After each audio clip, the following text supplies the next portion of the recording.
Beverly Thomas. Okay. I'm from North Carolina, Charlotte area, and service the beach area, anything in beach the area. Carolina beaches. So when did you get into real estate? I got into real estate in 2020. It was something I'd always wanted to do. Second marriage, was going to do real estate. Put it on hold to merge our families. Okay. Ended up pregnant with a beautiful now 24-year-old at almost 40 years old. Put it on hold. The most rewarding job I've ever had. I cared for my parents the last 10 years of their life. Lost mom in 2019. Lost dad 1 year, 1 week later in 2020, and that youngest daughter said, Mom, you need to do real estate. And I was like, I'm too old to go to school. Well, that was on a Thursday. I was enrolled in class by Friday and in class on Monday. So I love that. So yeah. Tell me about the moment you actually decided to commit. So once I got my license, I was and am nanny. Right? Okay. I have 5 beautiful granddaughters. And I was keeping 4 of the 5 full-time, 8 to 10 hours a week, and I was doing real estate. Yeah. Wherever I went, they went. You know, I was just juggling everything. So take me back to that moment that you decided that it was really going to happen. All right. What were you doing? What were you feeling? Yeah. It all started with place, actually. Really? All right. The first challenge they did, and it sounds so simple now compared to the challenges they've done, we were to do 30 open houses. That was the first one. The very first one in Yep. March. 30 open houses in 30 days. Everybody was like, no way, no way, no way. Did you think that at first too? No way? Well, see, I'm a little different than most people on our team. I'm very competitive. I'm a former coach. Okay. So, but that's not what the challenges are about. No. I will tell you, maybe a little. they are, but they motivate you. Yeah. So you did the 30 open houses in 30 days. With grandbabies. With grandbabies that you were watching during the open houses. During the open house. And after that challenge, I realized that, I wanted to build that business.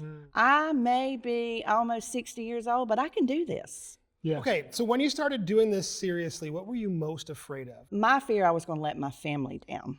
The best thing, the day in the life. You prioritize. It wasn't that I was giving up my family. So they don't know about the day in the life of Brevity. Were you taking them for a short run through of what that is? Oh man, I love that day in the life. That day in the life it structures my day. I have learned more as a 61-year-old about time blocking. After I started structuring that with the place models, my business started growing, and no one was hurting.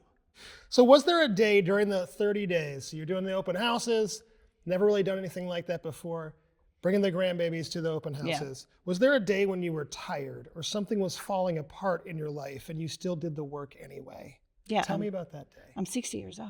Yeah, I'm always tired. It's nothing for me to have 5,000 steps by noon when Tate's after them grandbabies. But there was a day where I think I had my first thing. I had 2 transactions going haywire. Yeah. I had an unruly, is that a good word for it, buyer's agent that was driving, being very demanding. Sure.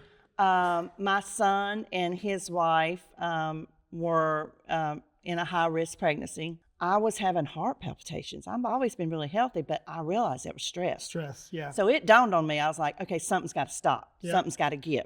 I reached out to my teammates, Michelle over there, our team leader, Lisa, and I was like, I need advice. I need help. That is something that has always been hard for me to do because I've always been the problem solver. Yeah, yeah. I'm the one everybody comes to. Yeah. They guided me. They gave me advice. We got it settled. We got to the closing table. I got in the car and drove to Raleigh to be with my son and his wife, settled the problem. A week later, healthy, was just stressed. So. Yeah, and you finished the challenge. And I finished the challenge. Yeah. That's great. What were you telling yourself as that was going on? What have I gotten myself into? How can I fix this? How can I make it better? And what do I need to do to make it work? Yeah. Which is really not the things you need to say. That's why you have the team. That's why you have the place modules and stuff. You look in that, you talk to Gabby, you talk to, and you get ideas. Yeah. It's not just on you. What did you have to stop doing or stop being to become who you needed to be? Not what you added, what you gave up. But it's kind of twofold. One of the things I had to stop doing was thinking that I had to keep doing. Tell me more. I was a primary caregiver, daycare for my grandbabies. Yeah. I was there every morning at 6 o'clock. Sometimes I didn't get home till 8 o'clock. I'm running them to gymnastics, soccer practice, this and that and the other, going on listening appointments, get them to preschool, scheduling my business around their schedule. Sure. But the balance had to change a The little. balance had to change because Nanny was exhausted. Mm-hmm. So, we made it work. I said, I want to do 1 to 2 days a week full time. Yeah. I want to get them and pick them up and bring them to Disneyland. Yeah. I want to take them to the movies. I don't want it to feel like I'm just there being a babysitter. Yeah. I want to be like my mom was with my kids. What's something place has given you, specific, concrete, that you wouldn't have figured out on your own or would have taken years to figure out? The system, the modules, learning to time block, the motivation and the support of everyone here. Yeah. I love hearing the stories and success. We just build each other up. All that is fantastic, but when you get inside that CRM, and I am the least technology person on our team, don't ask me to try to set up a Zoom call, okay? Okay. Yeah, not happening. Mm-hmm. But you get in there and just play around. The marketing and stuff is amazing. Yeah. Has place changed anything outside of your business? Your family life, your identity, how you see yourself? I started out, I was in the corporate industry. I was a high school teacher. I was a coach.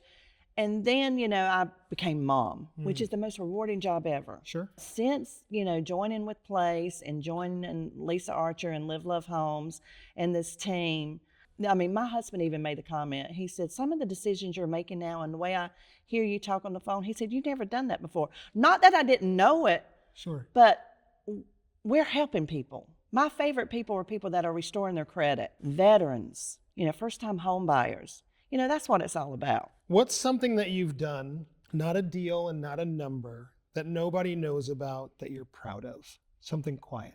A forever client. There's no past client. They're forever clients. Okay. If you don't make them a forever client, you're not doing your job. Yeah.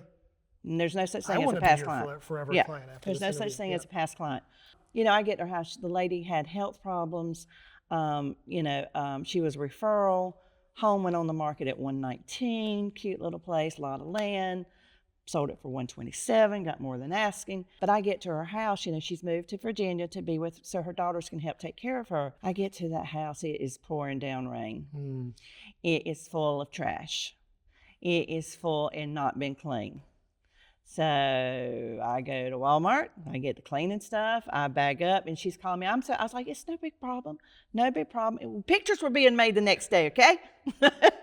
So pouring down rain, and one of the things people will tell you, know your worth, know your worth. Some people will try to tell you that's not part of your job. I don't view it like that. Yeah. I view that this is a lady that is on oxygen, having to move to Virginia, so her kids can. I've cared for my parents. Yeah. I wasn't going to let that happen. I wasn't going to say, oh, by the way, we cannot take pictures tomorrow because your house is not ready. Yeah. I stayed there for an hour and a half and got it ready. And when she saw the pictures that were made the next day, she was like, did you AI that stuff out? And I'm like, no, but that would have been a good idea. I said, no, ma'am. And she goes, did you clean my house and take off all that garbage? I said, yes, ma'am. Well, where did that furniture go? I said, I called Christian Ministries and they came and picked it up. When the temperature was dropping to like 17 degrees, that woman's calling me from Virginia. Make sure you drip your water. Are you okay? That's what it's about. I love it. That's what it's about. That was really, really good. Thank you. I'm done.